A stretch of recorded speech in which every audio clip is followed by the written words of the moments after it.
मित्रों, आज की इस मीटिंग में आप सभी का हृदय से स्वागत है। आज हम सब उत्तर पूर्व और भारत के एक ऐतिहासिक क्षण के साक्षी बन रहे हैं। 1972 से लेकर आज तक जिस सीमा विवाद को सुलझाया नहीं जा सका, लोकल कमीशन की रिपोर्ट 72 से अब तक अलग अलग स्तर पर कभी सरकारों में, कभी अदालतों में विवाद से ग्रस्त रही। वो रिपोर्ट को एक प्रकार से दोनों राज्य सरकारों ने स्वीकार कर 700 किलोमीटर से लंबी लगभग 800 किलोमीटर की असम अरुणाचल सीमा का विवाद आज समाप्त कर दिया है। ये बहुत बड़ी उपलब्धि है। इसलिए मैं दोनों राज्यों की जनता और दोनों राज्यों के हमारे मुख्यमंत्री और हमारे किरण रिजिजू जी को बहुत बहुत बधाई और शुभकामनाएं देना चाहता हूं। मित्रों, ये विवाद इतने सालों तक चला। आज हमारे दोनों मुख्यमंत्रियों ने इनके नीचे एक रीजनल कमेटी बनाई, स्थानीय लोगों से बात करी, आम लोगों को, गांव के लोगों को साथ में लेने की प्रक्रिया की और सबको समाहित करते हुए ये विवाद का आज निपटारा हुआ है।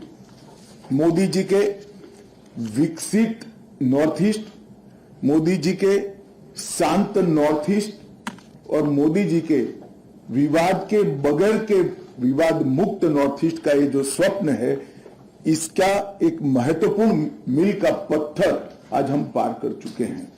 मोदी जी की सरकार बनने के बाद 2020 में हमने ब्रू समझौता किया, 2019 में NLFT समझौता किया, 2021 में बोडो समझौता किया, 2022 में कार्बी आंगलोंग का समझौता किया, 2022 में ही आदिवासी शांति समझौता किया और 2022 में ही आसाम मेघालय की लगभग 67% सीमा का विवाद हमने निवारण किया।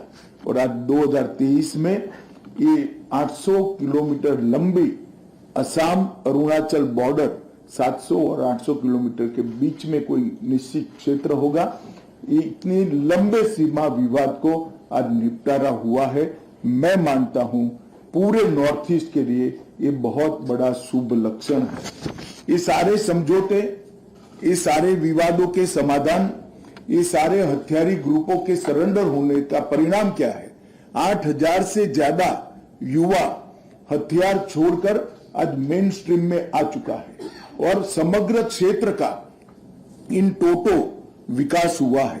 पूर्वोत्तर में हिंसा में लगभग 67% की कमी 2014 की तुलना में आई है।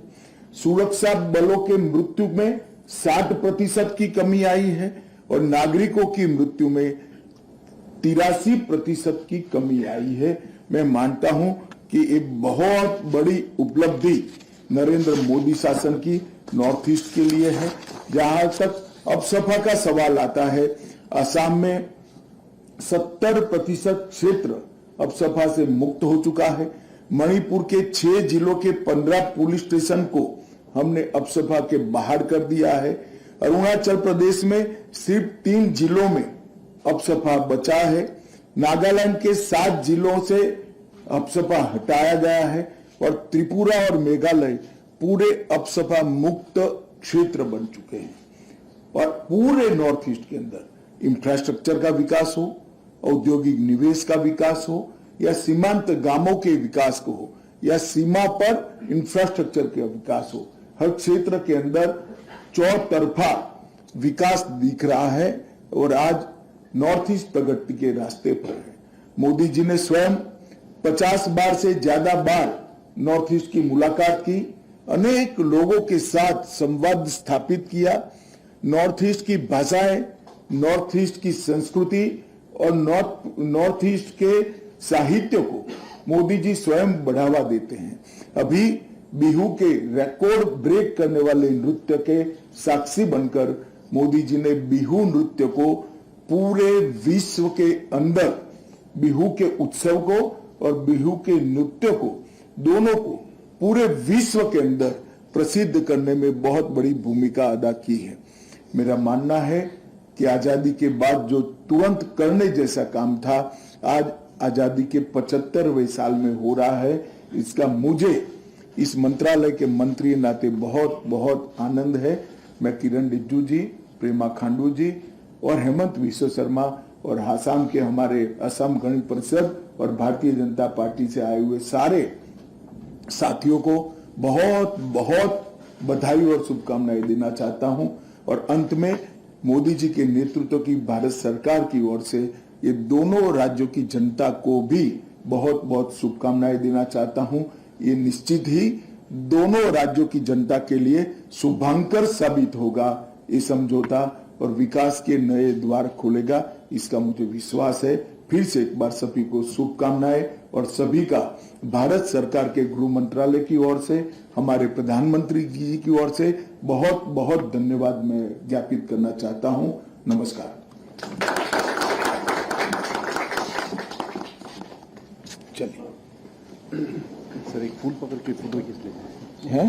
फूल पकड़ के सर, इतना बड़ा हिस्टोरिक दिन हुआ, वो फूल लीजिए। इसमें साइन करना हो गए।